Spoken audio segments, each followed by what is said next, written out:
Om Shri Gurubhyo Namaha Harihi Om Sumukascha Ekadantascha Kapilo Gajakarnakaha Lambodharascha Vikato Vignarajo Vinayakaha Dhrumaketur Ganadhyakshaha Palachandro Gajananaha Vakratundaha Surpakarno Herambaha Skandapurvajaha Shuklambaradharam Vishnum Sasivarnam Chaturbhujam Vasannavadanam Dhyayet Sarva Vignopasantaye Yasya Dviradavakradhya Parishadhya Parasatam Vignam Nignanti Satatam Vishvaksenam Tamasraye Gurur Brahma Gurur Vishnu Gurur Devo Maheswaraha Gurur Sakshat Param Brahma Tasmai Shri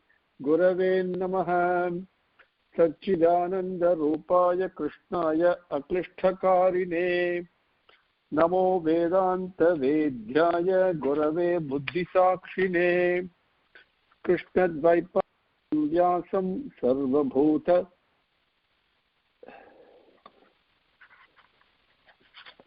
Hiterakam Vedabcha Bhaskaram Bande Nilayam Munim Janmayataha Anvayat Yitaratascha Archeshu Abhignaha Swarat Tene Brahmahudayah Adikavaye Mukhyanti Yat Surayah Tejovari Mrudam Yatha Vinimayo Yatritri Sadgo Brisha Dhamna Sena Sada Nirastakuhakam Satyam Param Dhimahi Dharmaha Pochida Kaitavotra Paramo Nirmatsaranam Satam Vedyam Vastavam Atravastu Sivadam Tapatrayon Mulanam Srimad Bhagavate Mahamuni Kimva Paraihi Isvaraha Sadhyo Hridi Avarudhyate Trakrutibihi Sustrushibi Satshanat Nigama Kalpataror Galitam Phalam Sukhamukat Amrudat Dravasam Yutam Pibata Bhagavatam Rasamalayam Muhuraho Rasikaha Bhuvi Bhavukaha Yam Prabhajantam Anupetam Apeta Krutyam Vaipayano Virahakatara Ajuhava Putreti Tanmayataya Taravo Bhibedustam Sarvabhuta Hridayam Munimanatosmi Yasvanubhavamakida Sutisaramekam Adhyatmadhipam Atititishatam Tamudhama Samsarinam Karunayah Purana Guhyam Tam Vyasasurum Gurum Muninam Narayanam Namaskritya Naranchaiva Narottamam Devim Saraswatim Vyasam Tato Jayam Udirayet. Now with Bhagavan's grace, let us continue. In our session we concluded Adhyayam 12 and today with His grace we will take up Adhyayam 13. It is very important to understand. If you go back, just a quick review, Brahma, Swayambhuva Manu, Satarupa, 3 daughters, Ahuti, Devahuti, Prasuti. Ahuti was given in marriage to Ruchi Prajapati, Devahuti to Kardama Prajapati, and Prasuti to Daksha Prajapati. We saw that on the daughter side. Now, Swayambhuva Manu and Satarupa also had 2 sons, Priyavrata and Uttanapada. Uttanapada's lineage we are discussing now. Okay? Uttanapada's son is Dhruva and Uttama. We saw that. And Dhruva Charitram, we have been very, very blessed, extremely blessed to listen to it. And now, what happens? subsequent to Dhruva. That is what we are going to be discussing. In this Adhyayam, 13th Adhyayam, the lineage of Dhruva continues generations after generations, and we are going to quickly see the names of those people who were born in that lineage, and also a name of one person who became a king, being in the royal family, by the name Vena. Now, Vena was an extremely cruel, wicked, barbaric king, and what happened under his rule, that we'll be covering in Adhyayam 14. As Bhagavan assures in Bhagavad Gita, and Bhagavad Gita, don't think chronologically, it came later. Bhagavad Gita is eternal. Bhagavan's dharma, Bhagavan is eternal. And what does he say? Yada yada hi dharmasya glanis bhavati bharata abhyutanam adharmasya srijami tadatmanam srijami aham. Whenever adharmam increases and where the dharmam also declines, both are important for Bhagavan avataram to come. So an avatara Purushan called Prutu also comes. So all those things will cover, and then subsequent to this Prajina Barhihi and Barhis and Prachetasas, all those people that we'll be covering in this lineage. Before, with Bhagavan's grace, we take up Priyavrata's lineage and what happened. Beautiful, beautiful stories are there also, that with his grace and with his blessing, we will listen to that, hopefully fairly soon. So, Adhyayam 13. And I'll take the Slokangal a little bit slower, and there it is fairly straightforward. I will quickly translate it and move on. And one of you said you're taking down notes. You can also appreciate the grammar and the meanings, so that you can, when you understand it, not through English, not through my words, but listen attentively to Vyasa Bhagavan's language, it will become even clearer and sweeter to you. I encourage you to do that.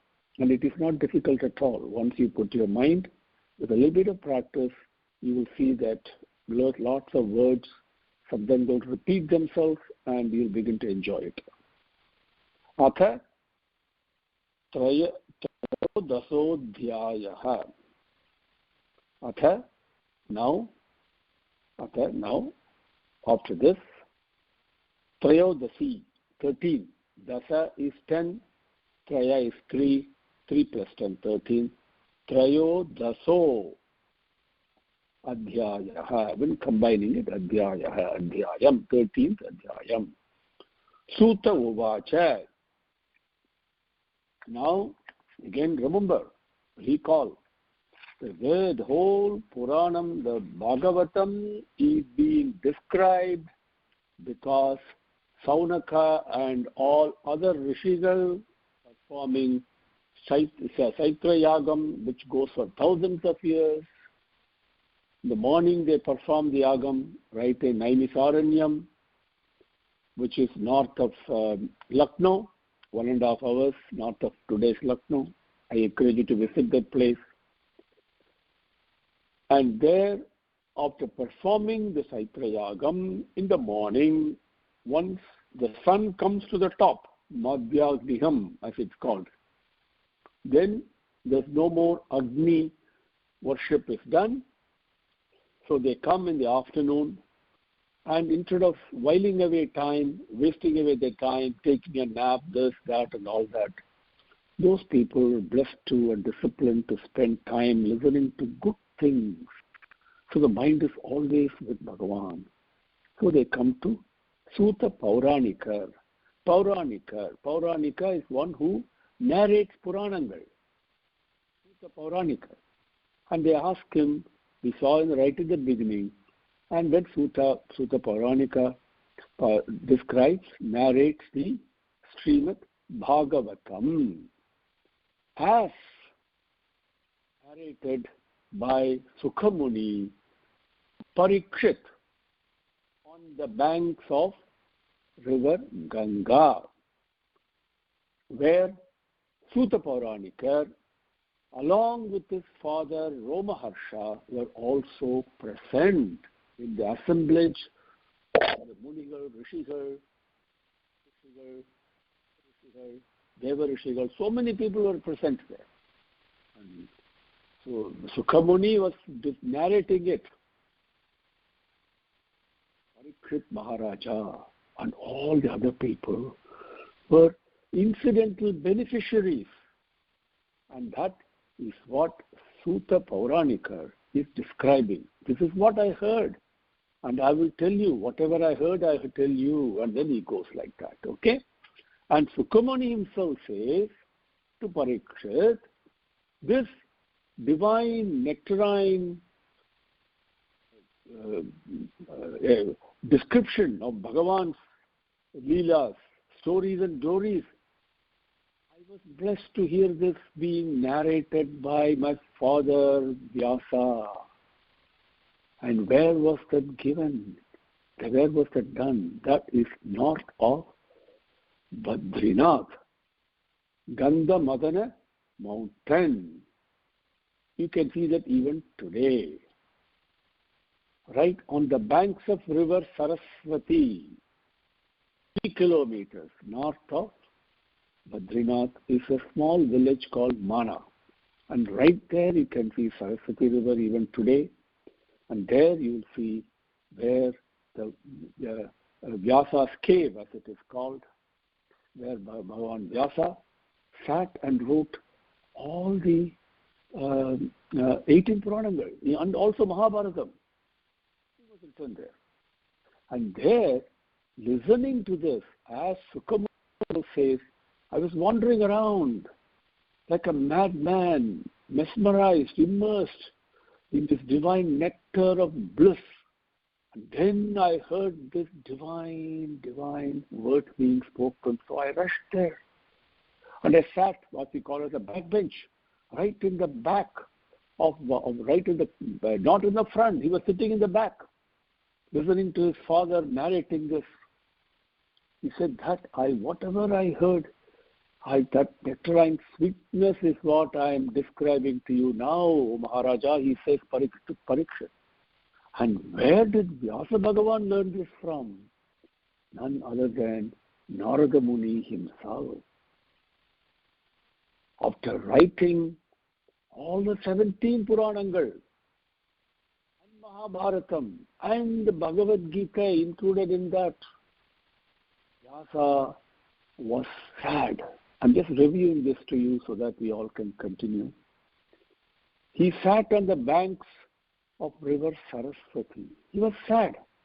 Why was he sad? Because Paropakaram idam sariram, this body is being taken in order to serve and serve and serve. That is the only reason for this body. Not to eat and make merry, no. To serve, para upakaram, that means to serve means what? To show the Godward path in everything you do, so all the other beings also benefit. That is the reason. And he said, I'm not able to do it. I know the coming Kali Yugam, people are going to be very weak. He was not worried about all other creatures, only about human beings, because we are the only ones who deviate from the prescribed path of Dharma. He said, how can I help them? He was looking, he was not happy. He said, even though I've given the essence of Atma Vidya in Bhagavad Gita, after having collated and divided the infinite Vedas into 4 groups so that you and I, with our limited ability, intellectual ability, extremely weak discipline, and Shraddha and all that, can at least partake a little bit of that Vedic nectar. He has done all that to facilitate it, to make it easy. And in spite of that, he was not happy. That's what he was thinking. Sitting on the banks of river Saraswati. There you can see it even today. You go there, you can imagine. You can picture Bhagavan Vyasa sitting on the banks and worrying about what more can I do?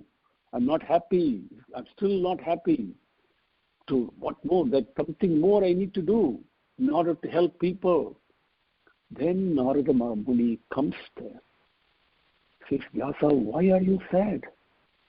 You've given all the 17 Puranangal. Not a joke.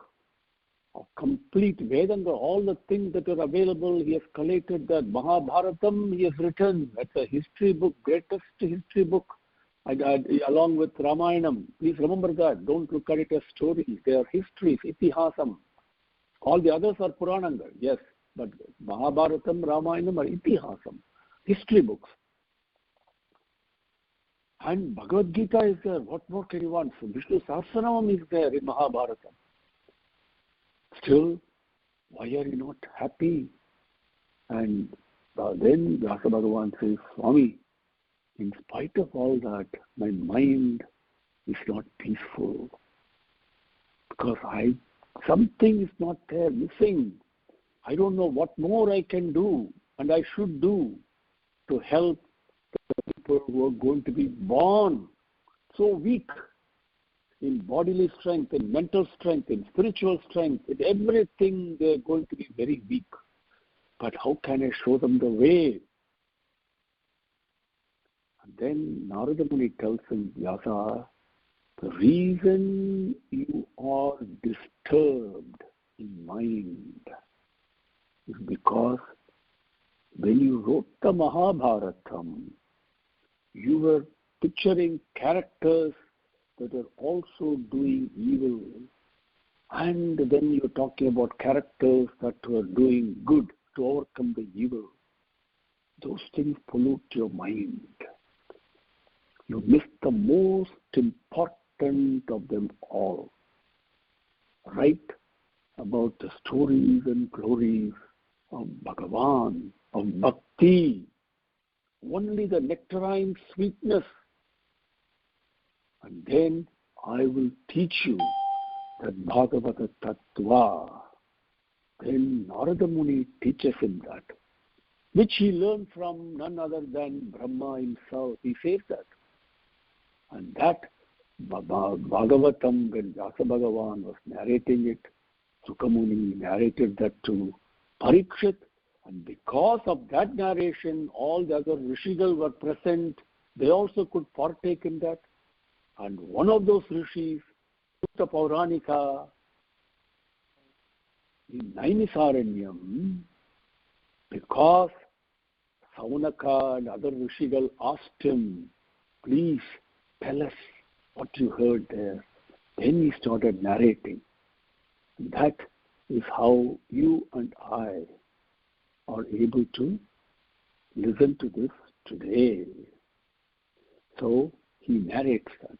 Now he's narrated the story of exemplary Bhakta, Dhruva, right? And then we saw how Dhruva attained something that cannot be attained even by great Maharishigal and all that. Not possible. Not at all possible. What a small child, 5 to 6 years old, did. Think. And then we come to 13. So what happened after Dhruva? That's what we're going to take up the Swami place today. Slokam number 1. Suta Uvacha. Suta Pauranikar said, Suta said, Nisamya Kaushara Vina Parnitam Dhruvasya Vaikuntapada Adhirohanam Rudabhavaha Adokshade Prashtum Punaha Viduraha Prachakrame. Overall meaning is that Dhruvan ascending means not going up like, physically, becoming subtler, from the gross to the subtle. We are all weighed down by the gross things, subtle means the heart expands, absolutely weightless, expands and expands. That is the ascension. Okay, that the word that is used is Arudha Bhavaha, Arohanam. Okay, Arohanam, Avarohanam that you heard. So Arudha Bhavaha. Excuse me.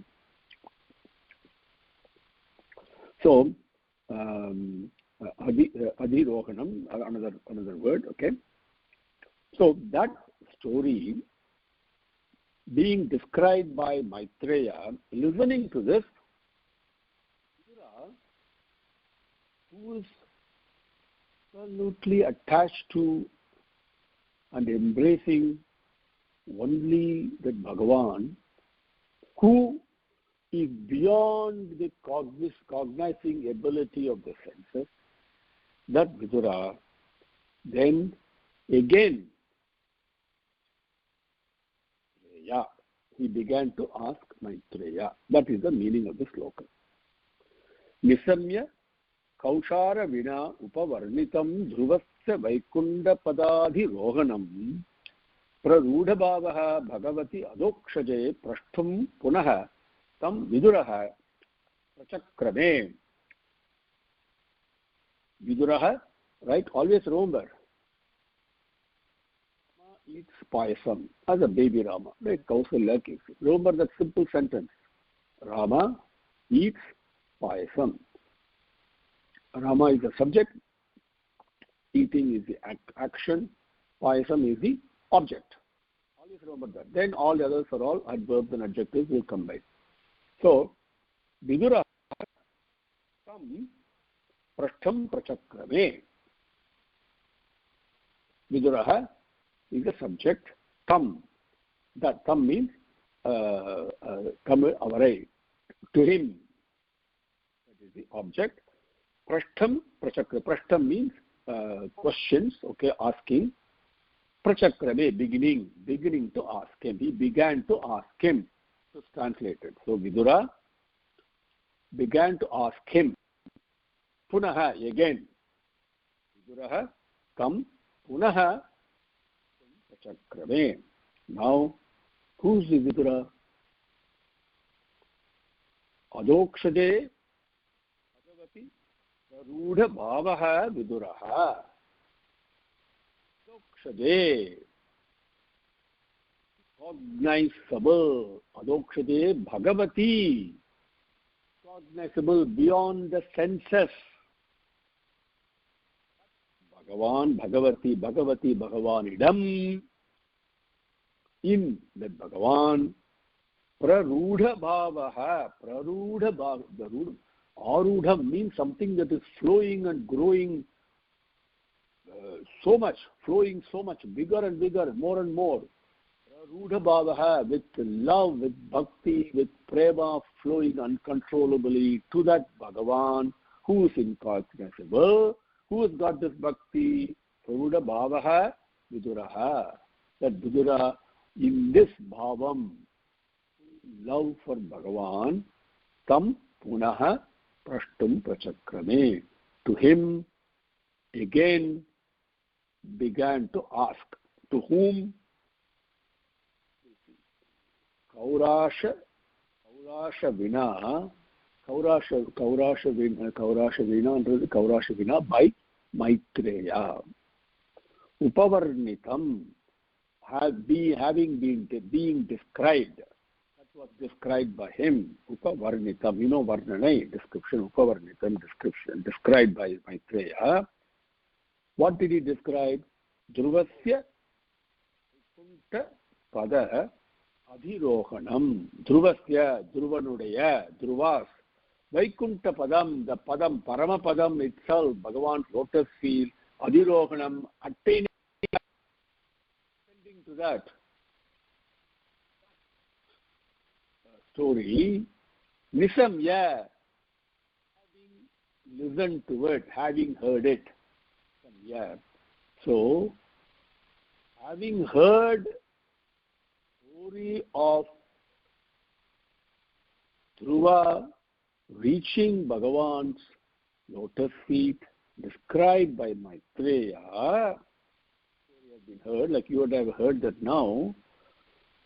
Viduraha, who is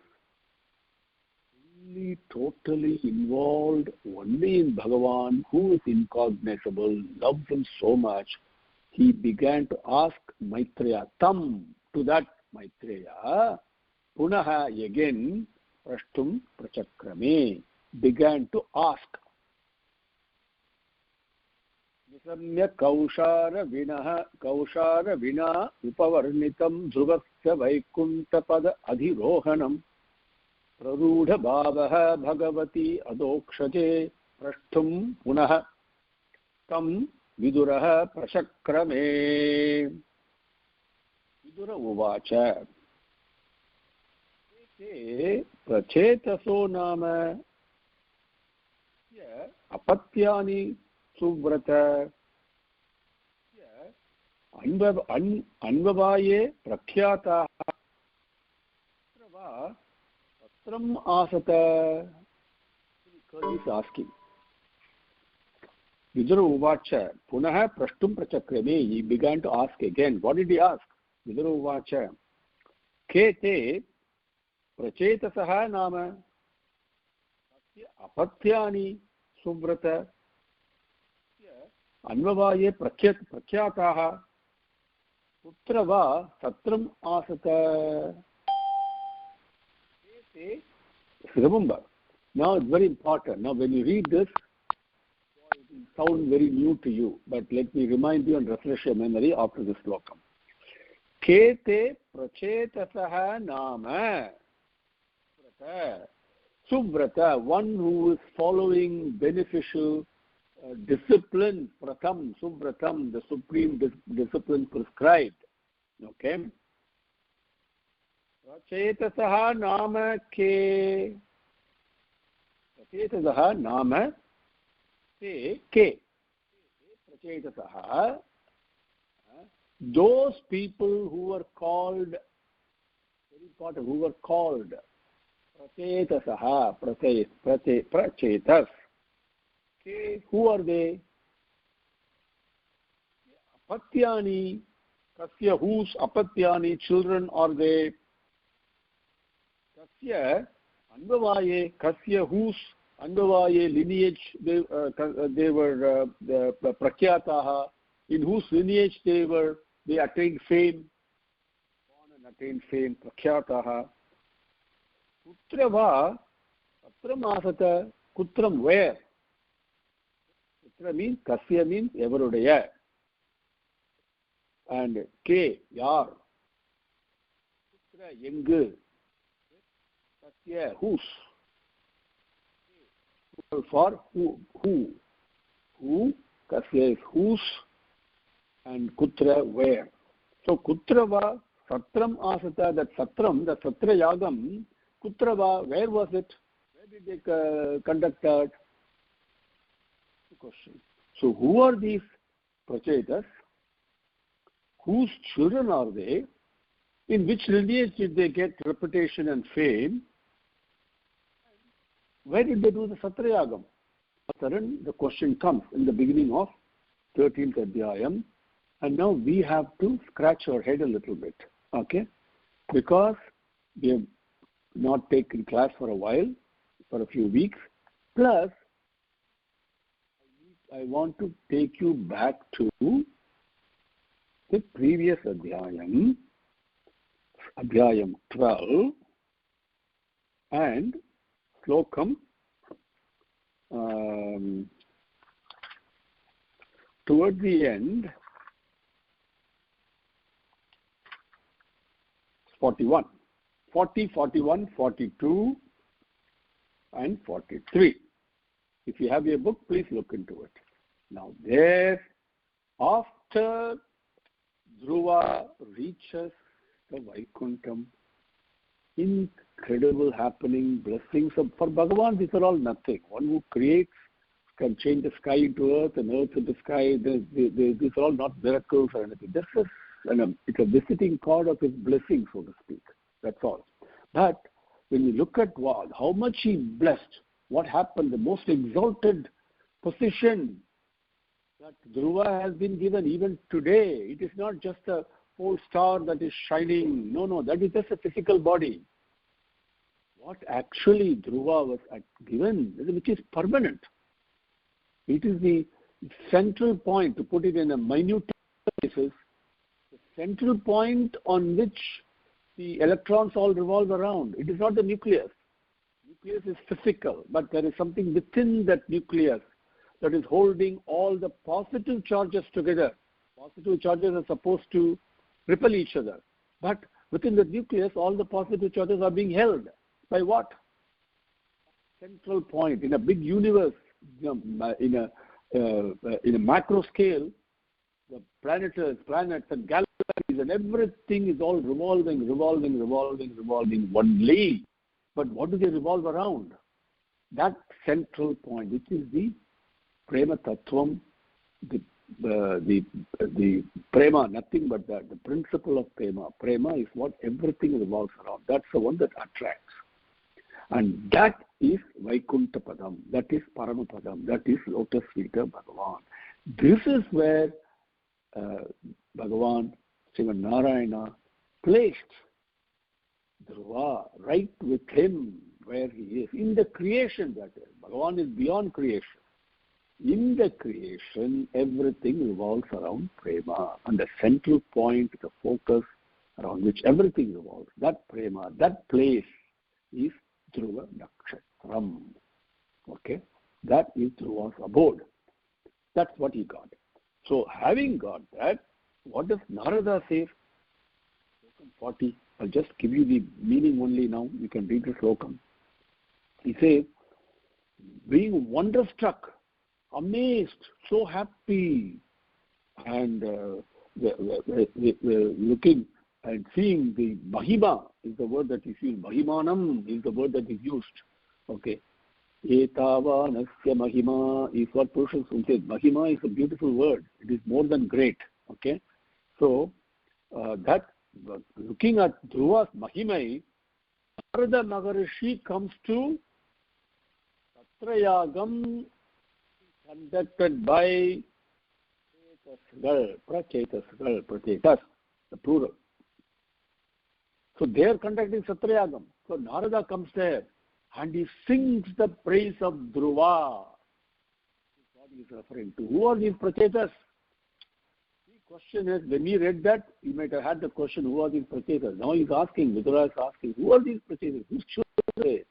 And which lineage were they born? Where they got so much fame and reputation? Where were they doing Satrayagam? That's the first question. Of course, in the Satrayagam, Narada says, 5 to 6 year old, this little boy, what he did, and he listened to my command. And he did that and achieved. Even the Maharishis, great Maharishis, Brahma Rishis cannot achieve that. That's basically what he says. You can refer to the other slokam there. We have already covered that. So let me take at least one more slokam now. Okay? So this is the Kete, Vidura Uvacha. Kete Prachetasaha Nama Apathyani Subrata. Apathyani means children. Kasya Anvavaye Prakhyataha. Anvavaye means in the lineage. Anvavayaha, lineage. Anvavaye, in the lineage. In the Vamsatil. Vamsam. Anvavaye, Vamsatil. Okay. Kasya Anvavaye Prakhyataha. Kutra, Yeng, where? Satram Asata. Asata means to be seated and conducting Satrayagam. Satram is the object. Okay. Now, number 3. Manye Mahabhagavatam Naradam Devadarshanam Yena Proktaha Kriyayogaha Paricharya Vidihi Harehe. It's a beautiful slokam. So, beautiful, incredible slokam this one is. Of course, every slokam is beautiful, but this one, when you really listen, attune yourself to listen at least a glimpse of what Bhagavan says in our limited way, in my limited way. And you can see how sweet it is. Manye Mahabhagavatam Naradam Devadarshanam Yena Proktaha Kriya Yogaha Paricharya Vidihi Harehe.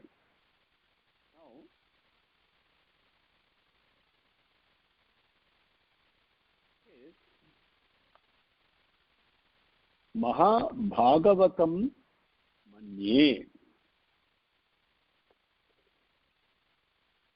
Bhagavatam, please, again, do not limit it. It is, of course, the book, the Grandam that is being given to us by Veda Vyasa Bhagavan, which is what we are reading now. Yes, so immediately you think it is a book bound by front page, last page, etc., in so many volumes or whatever you have, whatever languages you have in front of you, right? That is, yes, that particular book is acknowledged by the great Maharishis as very Uttamam, certified by them, not by necessarily you and me, people who know. They say it is very sacred. It is Uttamam, okay? But Bhagavatam also means, remember, the very first thing we covered when we started is nothing but the interplay, experiences in Bhagavan and Bhakta. And what is there that is flowing, and that they are, both of them are swimming together, so to speak, the ocean of Bhakti. That is what Bhagavatam. Bhagavatam means that. Okay? Maha Bhagavatam Manye. Manye means it's a singular, first person singular. Okay? I think. Manye. I think. I consider. The word I is absent, but it is understood from the grammar in Sanskrit. You don't have to describe every time I, you, and we, and all that. Those are all understood from the grammatical expressions. Okay? So, Manye, I consider. What do I consider? Mahabhagavatam, the great devotee. This is what I consider. Who is a great devotee? Naradam Mahabhagavatam Manye. That Narada is a great devotee, is what I think. What Vidura says. Now, why is Narada great bhakta? Devadarsanam Mahabhagavatam Manye. Naradam Devadarsanam Mahabhagavatam Manye. That Naradarai, Tamil, in Tamil, Naradarai, Naradam,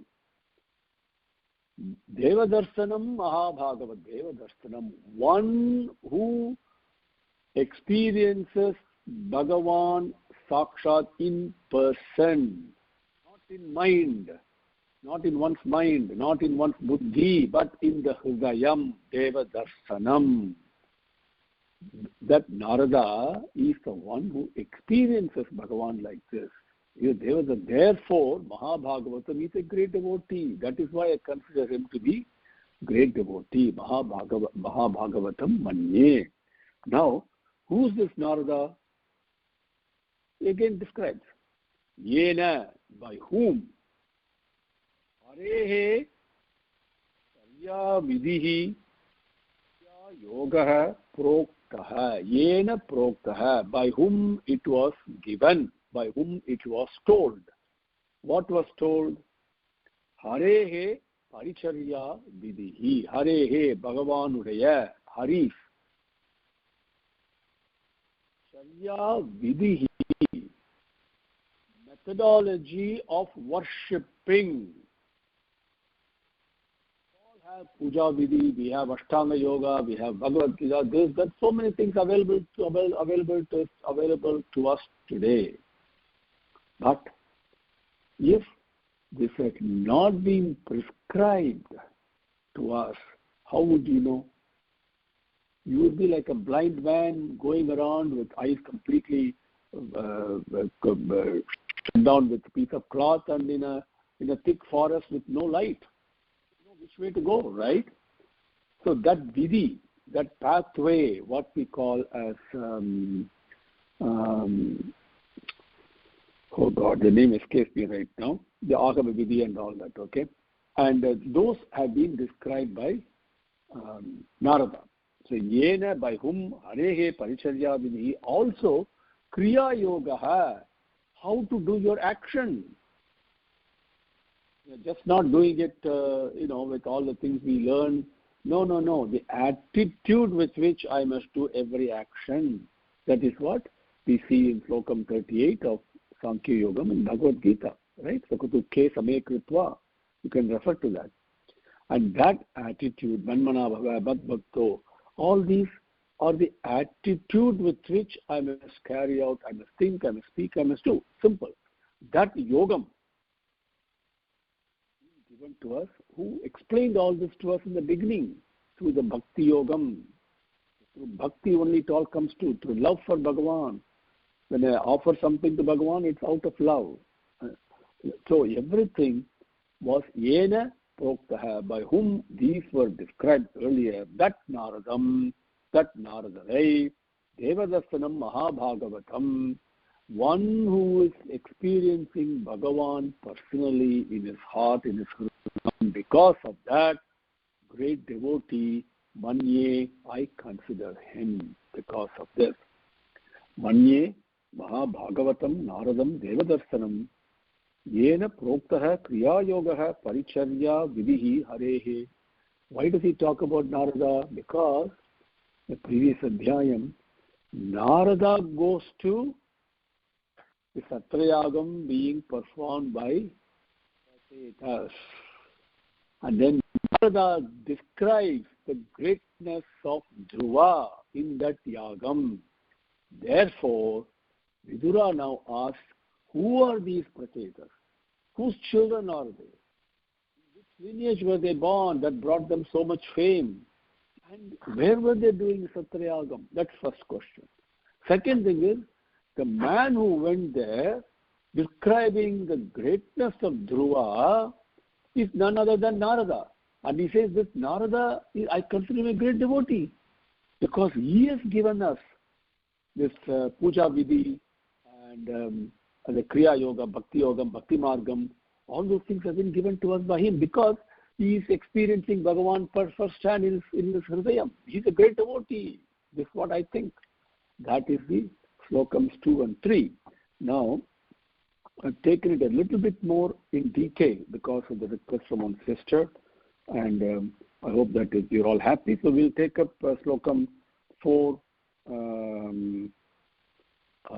tomorrow, next with Swami's grace.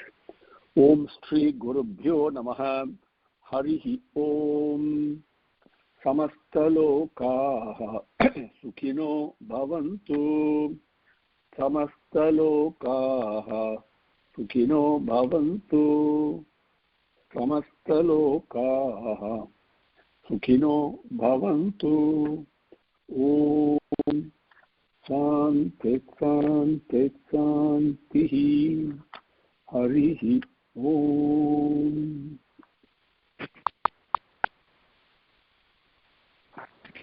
Thank you.